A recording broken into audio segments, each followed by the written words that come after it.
Tu veux un homme jaloux, mais dès qu'il ouvre la bouche, t'as déjà crié toxique. Tu veux un lion, et tu veux qu'il miaule.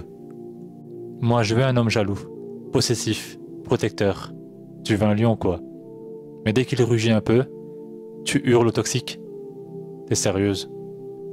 Tu veux qu'il t'aime, comme un homme musulman, qu'il veille sur toi, qu'il te protège. Mais tu veux pas qu'il te parle quand tu dépasses les bornes. Tu veux la ghayra du croyant, mais sans les règles d'Allah, sans les limites du halal, sans les conséquences du désordre. Allah dit dans Sourate An-Nisa, le début du verset 34, « Les hommes ont autorité sur les femmes en raison des faveurs qu'Allah a accordées à certains par rapport à d'autres, et en raison des dépenses qu'ils font de leurs biens. Les femmes vertueuses sont obéissantes à Allah et à leur mari, et protègent ce qui doit être protégé en l'absence de leur mari, avec la protection d'Allah. C'est un devoir, une responsabilité de protection, d'encadrement, de prise de décision qui est basée sur la piété, la justice et la sagesse. Mais toi, t'as transformé ça en film. T'aimes le mot jaloux, mais juste quand il est mignon. Mais quand il te dit « ma sœur, fais attention au réseau », toi tu réponds « tu veux m'enfermer ou quoi? T'es toxique ».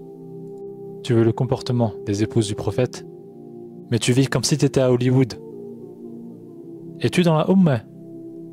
Tu veux un homme qui baisse le regard, mais qui accepte que toi tu t'exposes. Tu veux un homme pieux, mais tu cries dès qu'il te corrige. Le prophète, sallallahu alayhi wa sallam, a dit « Allah éprouve de la jalousie, et le croyant aussi.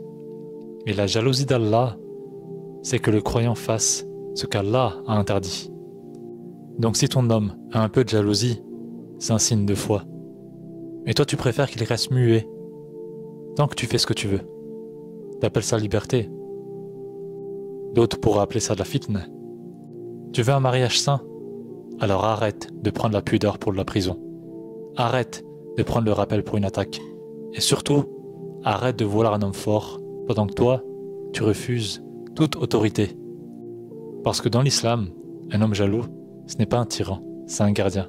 Mais si tu refuses d'être gardé, alors ne te plains pas de l'insécurité que tu récoltes.